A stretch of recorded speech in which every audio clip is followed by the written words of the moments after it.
देखो जूठन ना, इसमें हेलो दोस्तों के जाए भाड़ में, इधर देखो जूठन जो है इस चैप्टर में क्या पढ़ना है, जूठन। और ओम प्रकाश वाल्मीकि जो है अपने बचपन के शिक्षा के बारे में बताएं ना, कि किस तरह से स्कूल गए और इसको स्कूल जाने के बाद इनसे किस तरह से काम कराया हेडमास्टर। हेडमास्टर कौन था? कलीराम। तो हेडमास्टर जो कलीराम है इनसे किस तरह से पूरे स्कूल को बहरवाया, बरामदा को बहरवाया ना, और लगातार 2 से 3 दिन तक बहरवाते रहा, पढ़ने भी नहीं दिया। और क्लास में कोने में बैठने के बाद उसको कॉलर पकड़ के, यानी गर्दन में हाथ लगा के क्या किया, बरामदा में निकाल के पटक दिया। फिर भी ज़बरदस्ती क्या किया, बहरवाया। और इनको किस तरह से जूठन खा करके जिंदा रहना पड़ा, किस तरह से अन्य लोगों के घर इनको जीवन जीने के लिए अनेक प्रकार के जूठा खाना पड़ा और गुलामी की तरह अनेक काम करना पड़ा सभी के यहाँ। तो अब है कि इनका 9th क्लास की किस तरह से पढ़ाई रहा, क्या अब इस आगे बता रहे हैं पार्ट 3 में ये कि इनका जीवन जो है 9वीं क्लास में कैसे था। तो कह रहे हैं कि उन दिनों में 9वीं क्लास में, यानी 9वीं कक्षा में था। कब? उन दिनों में 9वीं कक्षा में था। घर की आर्थिक हालत कमज़ोर थी। घर की आर्थिक हालत कमज़ोर थी, इसका मतलब कि इनके घर में धन दौलत कुछ नहीं था, खाने पीने के लिए भी कुछ नहीं था, मतलब एकदम गरीबी की हालात से गुजरे थे। कह रहे एक एक पैसे के लिए परिवार के प्रत्येक सदस्य को खटना पड़ता था। मतलब एक एक पैसा के लिए क्या करना होता, पूरे घर के सदस्य जितने भी लोग होते उन सभी को कुछ ना कुछ काम करना पड़ता था। मेरे पाठ्य पुस्तकें हमेशा कम रहती थी, मतलब इनके पास जितना भी कॉपी किताब चाहिए वो सभी क्या था, कम रहती थी।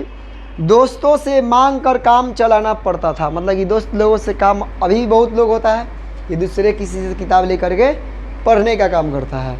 कह रहे कपड़ों की भी वही स्थिति थी, मतलब कि कपड़े भी इनके पास नहीं थी आवश्यकता के अनुसार पहनने के लिए। जो मिल गया वही पहन लिया, जो वक्त पर मिला खा लिया। उन दिनों गांव में मरने वाले पशुओं को उठाने का काम भी चूहरों को जिम्मे था।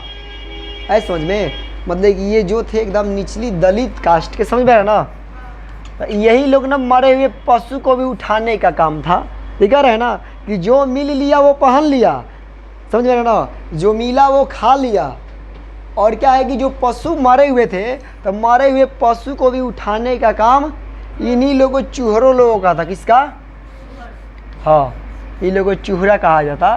तो ये जो चूहरे लोग थे इन्हीं लोग का क्या काम था, पशुओं को उठाने के काम था, यानी कि चूहरों लोगों का काम था मरे हुए पशु को भी उठाने का काम था। कह रहे हैं कि जिसके घर में जो काम करता था उसके मरे हुए पशु भी उसी को उठाने पड़ते थे। सभी लोग जानता है ना, अभी भी कुछ दिन पहले याद होगा कि जो भी चमार लोग था, क्या चमार लोग था, तो जो चमार जिसके घर, मतलब दलित जिसके घर ये चमार काम करते थे, मतलब काम करता था, इतना भी मालूम है कि जो लोग भी, जो चमार अगर दूसरे व्यक्ति के घर जो काम करता था उसके घर के अगर पशु कोई भी मर जाए, गाय बैल भैंस कुछ भी अगर मर जाए तो उसके मृत शरीर को उठाने का काम किसका था, जो जिसके घर काम करता था उसी का काम था। तो ये जो बात है इनका भी क्या काम था, वही काम था।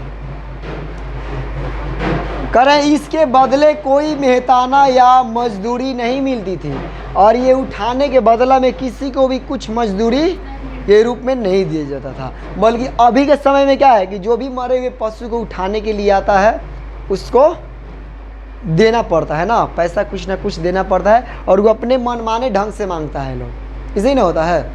अब देखोगे आगे, कह रहे हैं कि एक गाय बैल या भैंस को उठाने के लिए 4 से 6 लोगों की ज़रूरत होती थी। कितना लोग? एक गाय या भैंस को जो मर जाती थी तो इन लोगों को एक गाय या भैंस अगर मर जाए तो उसको उठाने के लिए कम से कम 4 से 6 लोगों की ज़रूरत होती थी। जिसका मवेशी मर जाता था उसे जल्दी लगे रहती थी, मतलब कि जिसका भी मवेशी क्या हो जाता, मर जाता था, उसको बहुत जल्दी लगे रहता था। वही इंसान जो मृत यानी कि जो जीवित पशु था, जो गाय थी भैंस थी, अगर जीवित थी दूध दे रही थी तो दूध खाने में एकदम दांत फाड़ के खाता था सब। अब बेचारी मर जाती थी तो उसको जल्दी से घर से निकालने के लिए इन लोगों के घर ना जा करके चिल्लाना पड़ता था, जा करके चिल्लाता था सबकी जल्दी से क्या करो, मेरे घर से जो मर गई है पशु उसको ले करके जाओ। कह रहा इसीलिए वह बार बार बस्ती में आकर चिल्लाता था, और ये मतलब जल्दी ले जाने के लिए बार बार उन लोगों की बस्ती में, यानी दलित लोग जो चमार लोग थे जो पशु उठाने का काम करते थे, उनके बस्ती में जा कर के बार बार चिल्लाता था। कह रहा है देर होने पर गालियाँ बकता था, उठाने वालों को इकट्ठा करने में अक्सर देर हो जाती थी। मतलब कि जो लोग उठाने वाले लोग थे तो उन लोगों को इकट्ठा होने, 5-6 आदमी को एक जगह इकट्ठा होने में क्या होने लगता, देर हो जाता था। इसके वजह से ये सब जा करके सुअर सब क्या करता, सुअर जिसे कुत्ता जिसे चिल्लाता कि जल्दी से लेके जाओ, समझ में ना। अब यहाँ पे सुअर कुत्ता का मतलब क्या, जो आदमी जा करके चिल्लाता होगा, है ना। अब जो भी आदमी हो जो जा करके चिल्लाता होगा, अभी भी ऐसा होता है किसी किसी काम के लिए जो उच्च कुल का है वो नीच कुल के, यानी कि जो उच्च जाति के वो नीच जाति के घरे जा करके अभी भी सुअर जिसे कुत्ता जिसे कोनो ना कोनो काम के लिए चिल्लाता है ना। और ये परिस्थिति किसके समय था, ओम प्रकाश के समय में था और अभी भी है।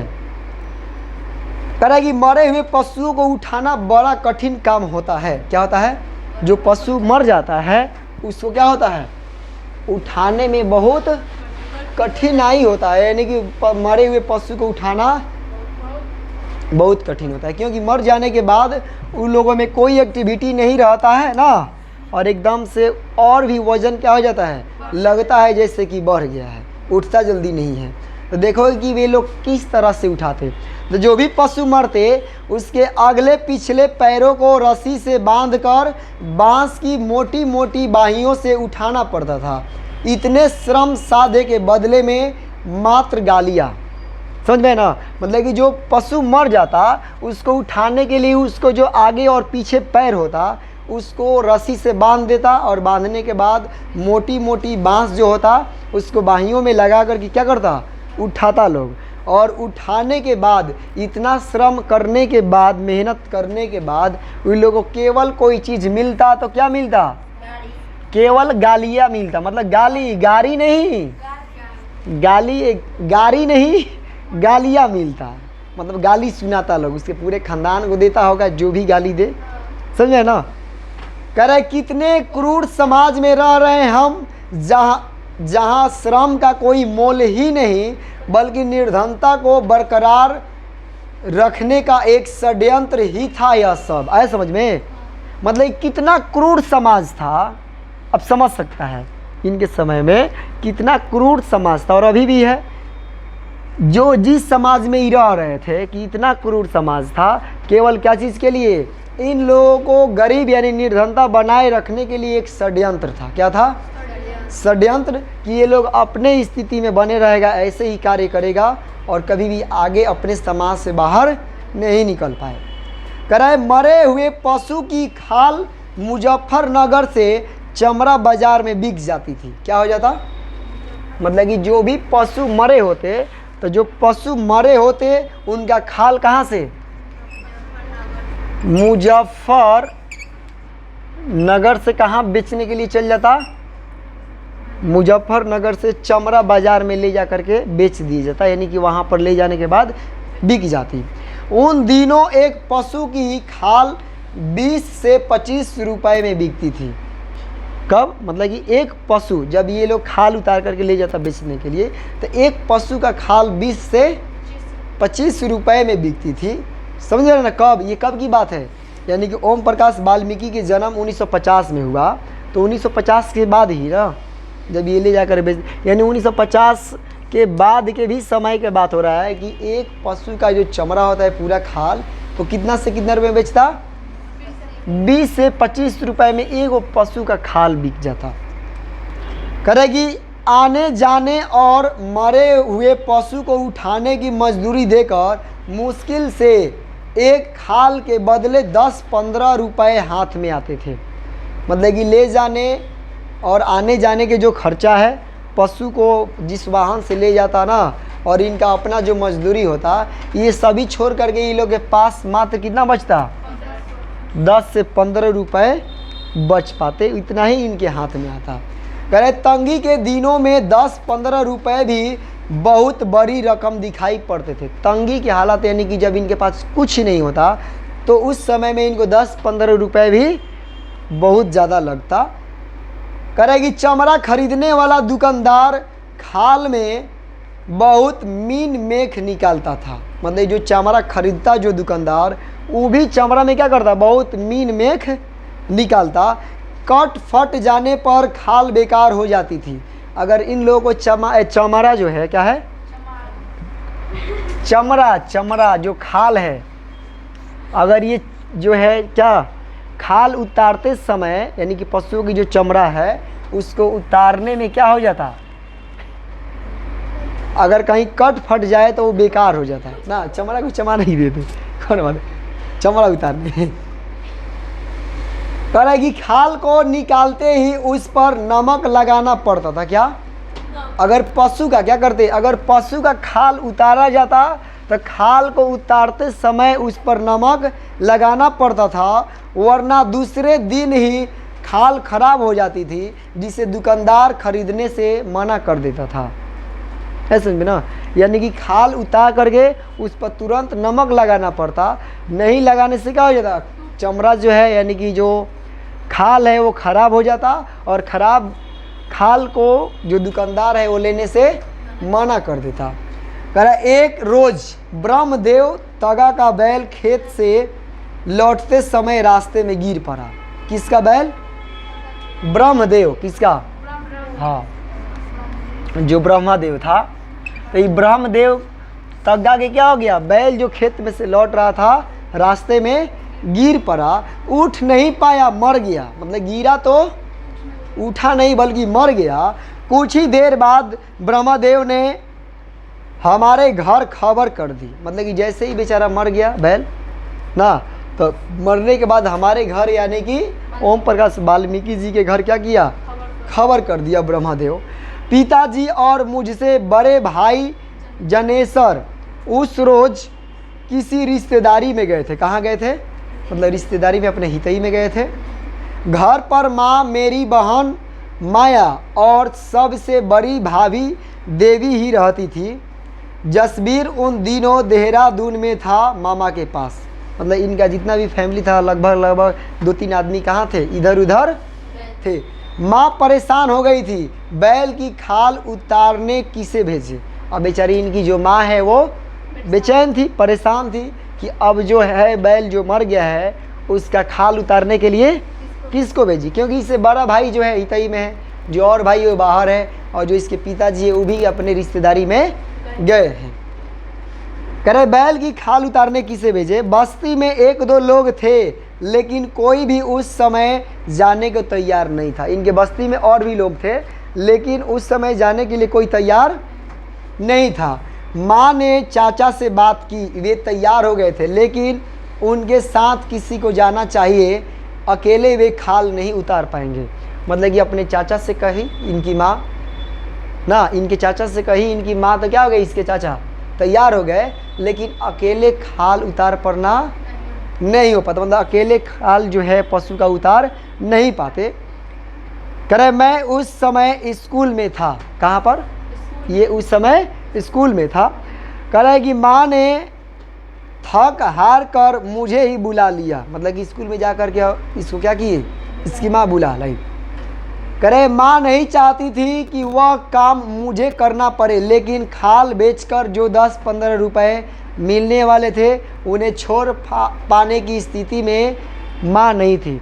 मतलब ये नहीं चाहती थी, इनकी माँ जो है ओम प्रकाश की, तो ओम प्रकाश जी की जो माँ है वो नहीं चाहती थी कि ओम प्रकाश भी क्या करे, खाल उतारे पशुओं का। लेकिन जो 10-15 रुपए उस दिन मिलने वाले थे उस खाल के, वे उसकी माँ नहीं चाहती थी कि ये पैसे क्या हो जाए, हाथ से निकल पाए, ऐसे स्थिति में नहीं थी।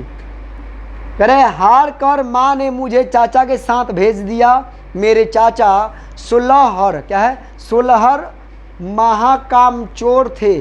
बस सारा दिन ढोल ताशों में लगे रहते थे, मेहनत के काम से कतराते थे। मतलब इसके जो चाचा थे वो सुलहर महाकाम चोर थे। क्या थे, मतलब सोलहर का मतलब एकदम 16 आना में 16 आना, एकदम पूरा में पूरा काम चोर थे। वे कोई भी काम करना नहीं चाहते थे। वे सारा दिन ढोल और ताशा में लगे रहते थे। वे मेहनत के काम करने से क्या होते, कतराते थे। करे माँ को फिक्र लगी थी कि कहीं हमारे पहुँचने से पहले ही बैल पर गिद्ध या जंगली जानवर न टूट पड़े। मतलब कि इनके जो है, इन लोगों के पहुंचने से पहले ही वहाँ पर कोई जंगली जानवर या गिद्ध उस बैल के खाल पे कोई ना पहुंच जाए, कोई टूट ना पड़े। अगर वहाँ टूट जाएगा यानी कि उस पर अगर जा कर के कोई खाने लगेगा कोई जानवर या गिद्ध, तो बैल का जो खाल है वो क्या हो जाएगा, बर्बाद हो जाएगा। इन लोगों के किसी काम का नहीं रह पाएगा। करेगी चाचा ने खाल उतारनी शुरू की। मतलब ये दो लोग चले गए, चाचा और भतीजा, और जा कर के क्या किया, चाचा ने खाल उतारनी शुरू की। मैं उनकी मदद कर रहा था। चाचा का हाथ धीरे धीरे चल रहा था। पिताजी जैसी कुशलता उनमें नहीं थी। मतलब जैसे इसके पिताजी क्या करते थे, खाल अच्छा से बढ़िया से उतारते थे, ऐसा इसके चाचा में नहीं था। थोड़ी देर बाद वे थक कर बीड़ी पीने बैठ गए। मतलब इसके चाचा जो हैं, किसके, ओम प्रकाश के चाचा जो हैं, खाल उतारते उतारते थक गए तो क्या करने लगे, बीड़ी पीने लगे। कहे चाचा ने एक छुरी मेरे हाथ में पकड़ा दी। बोले धीरे धीरे खाल उतारो, अकेले से तो शाम तक नहीं उतरेगी। मतलब इसको भी क्या किया, यानी कि वाल्मीकि को भी छुरी धारा दी कि तुम भी क्या करो, खाल उतारो, अकेले शाम तक भी नहीं उतरेगी। उस कह रहे आगे, छुरी पकड़ते ही मेरे हाथ कांप रहे थे। अजीब से संकट में फंस गया था। चाचा ने छुरी चलाने का ढंग सिखाया। उस रोज़ मेरे भीतर बहुत कुछ था जो टूट रहा था। मतलब इसके अंदर बहुत कुछ ऐसा विश्वास होगा, जो चीज़ नहीं चाह रहे होंगे और वही चीज़ इनको करना पड़ रहा होगा ना। तो इनके अंदर बहुत सारा ऐसा चीज़ था जो क्या हो रहा था, टूट रहा था। जो इनको समाज के प्रति जो मन में विचार होगा, वो भी सारा चीज़ इनके मन से क्या हो रहा होगा, टूट रहा होगा। करे चाचा की हिदायत पर मैंने बैल की खाल उतारी थी। मैं जैसे स्वयं ही गहरे दलदल में फंस रहा था। क्या चीज़ में, इस स्वयं अपने आप को दलदल में सोच रहे थे कि मैं दलदल में फंस रहा हूँ। जहाँ से मैं उबरना चाहता था, हालात मुझे उसी दलदल में घसीट रहे थे। मतलब ये जो हैं, इन सभी कामों से दूर रहना चाहते थे ना, लेकिन हालात और स्थिति इनको उसी दलदल में क्या कर रही थी। क्योंकि ये जो वाल्मीकि हैं, एक बार भी अभी तक अपना खाल जो है किसी भी पशु का उतारे नहीं थे। ये चाह रहे थे कि मैं कभी भी पशुओं की खाल को नहीं उतारूंगा ना, लेकिन समय और परिस्थिति के अनुसार क्या हुआ, इनको वही काम करना पड़ा जो काम करना नहीं चाहते थे। करे चाचा के साथ तपती दोपहरी में जिस यातना को मैंने भोगा था, आज भी उसके जख्म मेरे तन पर ताज़ा है। मतलब कि जिस दोपहरी में, एकदम दोपहर के धूप में अपने चाचा के साथ जो समय उतारे थे ना, जो समय बिताए थे, इनका अभी भी जीवन के और दिमाग से यादें नहीं गई। इनका तरोताज़ा हो जाता है। करे जैसे जैसे खाल उतर रही थी, मेरे भीतर का रक्त जम रहा था। खाल उतारने में हमें कई घंटे लग गए थे। चाचा ने खाल को ज़मीन पर फैला दिया। उस पर लगे खून को सूखी ज़मीन ने सोख लिया था। मतलब जो भी खाल में खून लगा था उसको क्या कर लिया गया, सोख लिया। मतलब कि ज़मीन जो है खून को सोख लिया। करेगी चाचा ने खाल को चादर में बांध दिया था। गठरी उठाकर सर पर रख ली थी। लगभग 2 मील की दूरी पर हमारा घर था। कितना मील, मतलब कि जहाँ से ये लोग खेत में से खाल उतारे थे उस बैल का ना, और गठरी अपने मूरी पर रखे, वहाँ से इनका घर 2 मील दूर था।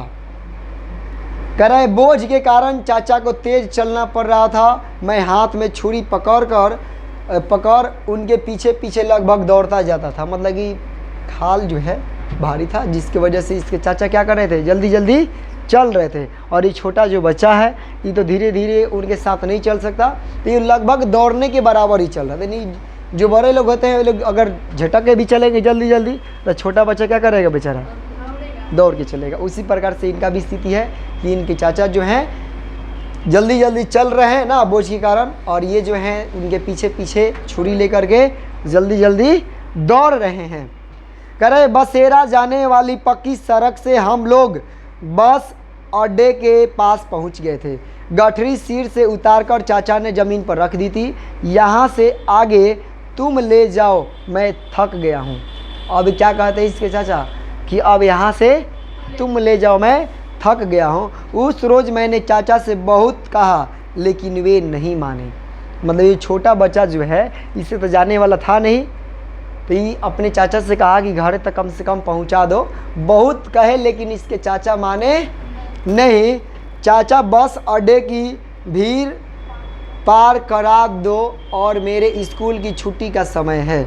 मतलब क्या कि बस जो अड्डा है उसको क्या करो, पार करा दो, मेरे स्कूल की छुट्टी का समय है। मेरे स्कूल के सभी साथी यह ले जाते हुए देखेंगे तो वे स्कूल में मुझे तंग करेंगे।